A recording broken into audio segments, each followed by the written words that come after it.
দাদা বললো কি ইয়ামহা না ইয়ামহামা ওই জায়গাটার নাম, টোকিওরই আরেকটা শহর।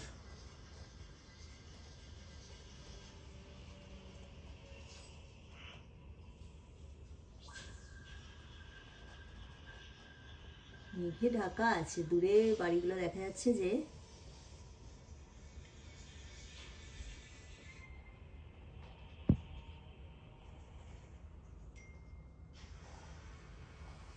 ব্রিজটার আবার কায়দা।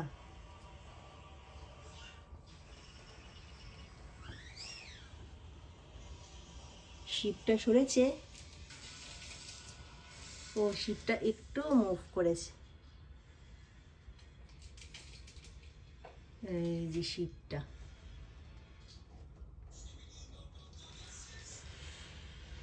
ঠিক আছে।